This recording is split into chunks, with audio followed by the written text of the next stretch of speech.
ایک بات ضرور ذہن میں رکھیں، دنیا میں ساری چیزیں کسب سے اور آدمی کے اختیار سے حاصل نہیں ہوتی. کسب کہتے ہیں نا اس کو، اپنے اختیار سے حاصل کرنا. بہت سی صلاحیتیں، بہت سی چیزیں، بہت سی خوبیاں خالق کائنات کی طرف سے عطا ہوتی خود بخود. اس کو ہم کہتے ہیں وہبی صلاحیت. واو ہا با یا، وہبی صلاحیت، یعنی جس کو انگریزی میں کہیں گے گاڈ گفٹڈ. تو بہت سی چیزیں گاڈ گفٹڈ ہوتی ہیں، ان میں ہمارا کوئی اختیار نہیں ہوتا، ہماری کوشش کا کوئی دخل نہیں ہوتا، بس اللہ کی نگاہ انتخاب میں آ جاتا ہے وہ. اچھا، گاڈ گفٹڈ کبھی ایسا ہوتا ہے کہ وہ آپ کے لیے نعمت بنتی ہے، اور کبھی ایسا بھی ہوتا ہے گاڈ گفٹڈ چیز آپ کے لیے زحمت بھی بن سکتی ہے. انسان کبھی ایسا ہے کہ کسی ایسے ماحول کے ہاتھ چڑھ گیا جہاں اس کی صحیح تربیت نہیں ہوئی، اور وہ گاڈ گفٹڈ کوئی ایکسٹرا آرڈینری صلاحیت لے کر آیا، تو اس کا بیڑا غرق ہو جائے گا. بلکہ اس کا اپنا نہیں، پوری قوم کا بیڑا غرق ہو جائے گا. اس کی صلاحیت جب منفی کاموں میں لگے گی اور نگیٹو استعمال ہوگی تو پوری قوم کا ستیہ ناش ہے. یہ ہے نہیں دنیا میں ایسی مثالیں موجود، سیاست میں، مختلف میدانوں میں، مختلف شعبوں میں بڑے بڑے باصلاحیت جینیس لوگ ہوئے ہیں. تو پھر کیا ہے، اس صلاحیت کا نقصان زیادہ ہے، فائدہ کم ہے. آپ کے اپنے ملک میں پہلے نوبل انعام یافتہ شخص جو سائنسدان دنیا کے اندر مانا گیا وہ قادیانی تھا.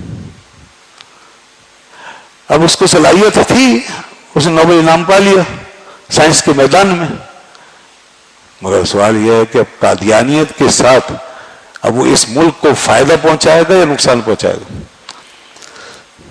ہم نے تو ویسے نعرے وارے لگانے ہیں نا، میڈیا نے شور مچانا ہے اور کچھ لوگوں نے اس کو بنیاد بنا کے اپنا کام دکھانا ہے، لیکن وہ یہ اپنا کام کر رہے ہیں، وہ اپنا کام دکھاتے تھے، اور اپنے اس شہرت سے، اپنی صلاحیت سے اس ملک کے ساتھ انہوں نے کیا کام کیا وہ دنیا جانتی ہے. اب ریکارڈ اٹھا کے دیکھیے.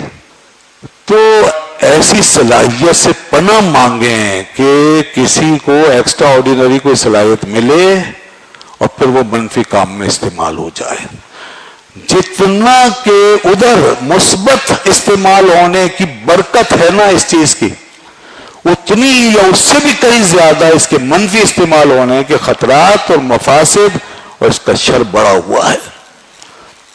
ہماری تاریخ میں اگر ہماری اس قوم کو، اس امت کو بڑی اعلیٰ صلاحیتوں نے ابھارا ہے، اٹھایا ہے اور اوج ثریا پر پہنچایا ہے، تو دوسری طرف ایسی بڑی اعلیٰ اور عرفہ صلاحیتوں نے کار مذلت میں ڈبویا بھی ہے.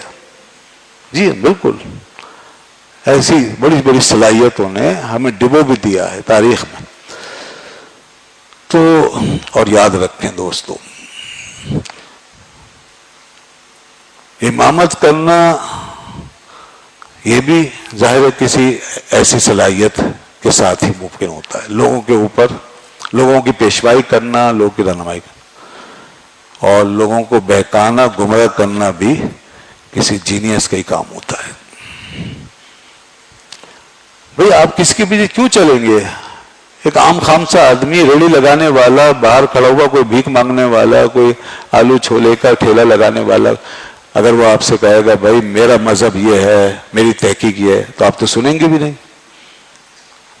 آپ پہلے اندازہ کر لیں گے بھائی اس کی کیا تحقیق ہوگی. آپ کہیں گے میں اس سے بہتر ہوں، نہیں سنیں گے. آج تک کبھی اس قسم کے آدمی نے کوئی مذہب بنایا ہے اور کسی کو پیچھے لگایا؟ نہیں. تو جینیس لوگ نکلیں گے، ذہین لوگ، تیز دماغ لوگ، صلاحیت ہے، اب وہ منفی کام میں استعمال کریں گے.